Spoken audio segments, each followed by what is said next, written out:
Welcome to lesson 6.7, rotation symmetry.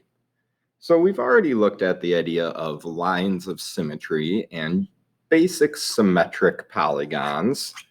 Rotation symmetry is slightly different than our normal symmetric polygons, which we're going to explore in this lesson.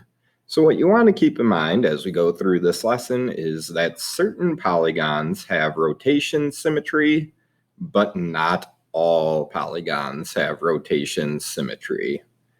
So we'll start with our definition, which is a bit confusing, and then we'll look at some examples to make more sense of it.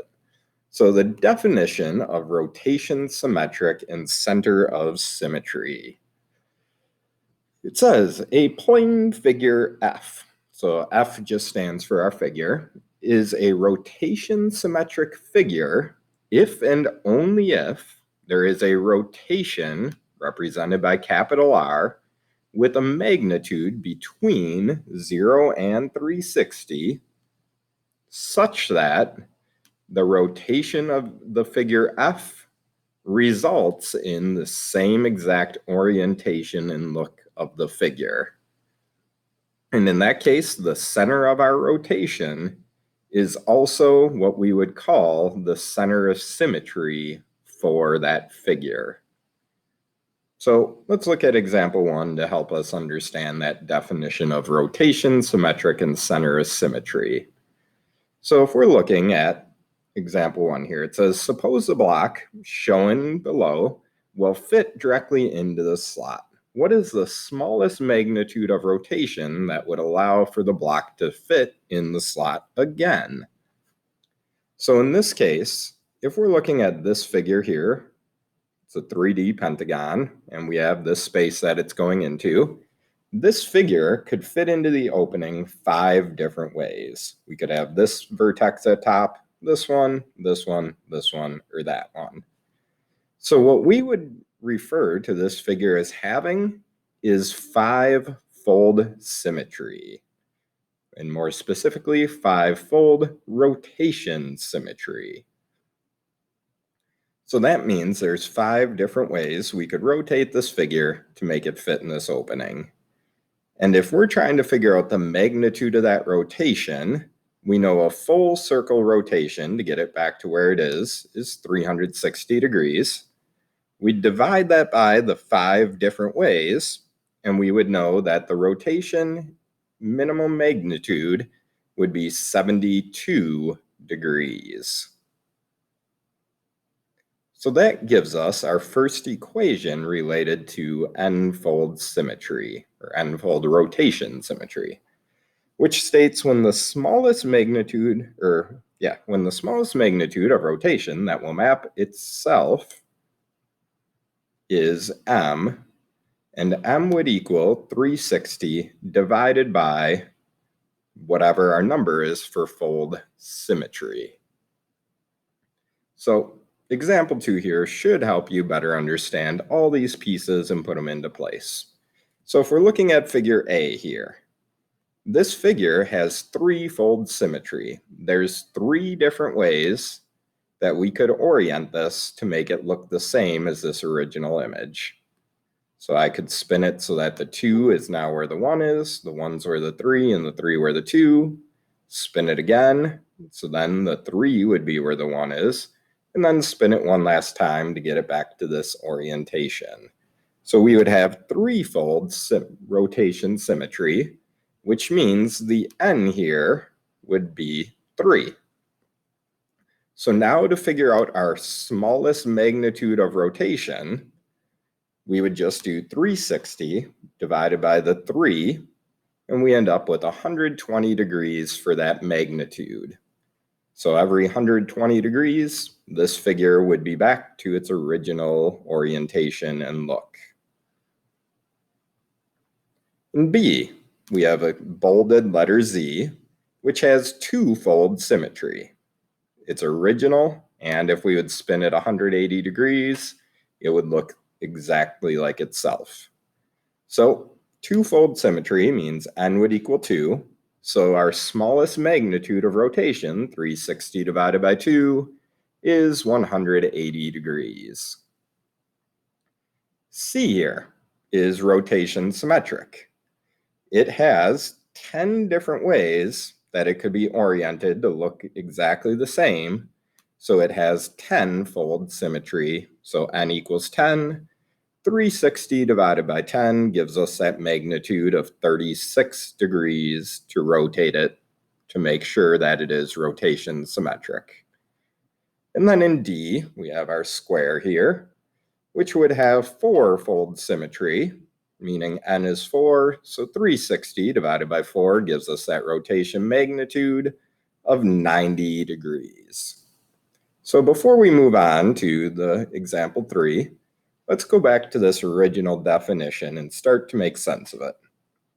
So a figure is rotation symmetric if and only if there is a rotation with a magnitude between 0 and 360 so that that figure looks like its original self.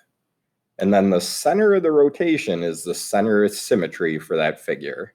So on this pentagon that's 3D, our center would roughly be right about where my cursor currently is. Right smack dab in the middle, that's what we're spinning around. The way we could find that center of symmetry is if we drew in all of our symmetry lines for this figure, the point at which they all intersect would be our center of symmetry. So down here, if I would draw a symmetry line coming this way, going this way, and going this way, they would all intersect right here in the middle, which would be our center of symmetry. With the Z, we would have a line coming across this way.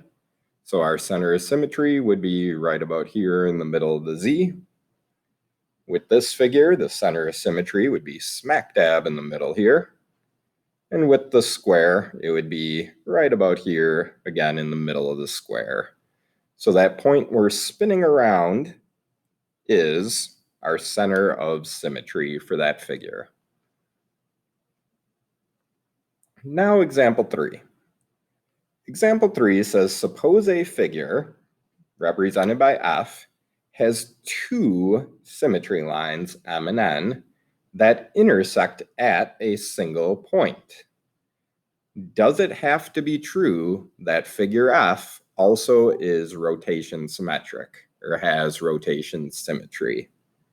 And yes, this is true. The reason being, if M and N are symmetry lines, we know that if we reflected that figure over line M, it would give us the original figure. If we reflected that figure over line N, it would give us the original. So our way of proving this would be using substitution, which is saying if we take F, reflect it over M, then reflect it over N, we're right back to F. So if M and N intersect, we know that, and we're back to composite notation, a reflection over M followed by a reflection over N is a rotation. Because if we have two lines that intersect and we reflect over both and they intersect at one point, we will always have a rotation. And because that rotation ends up with the original figure again, it is rotation symmetric.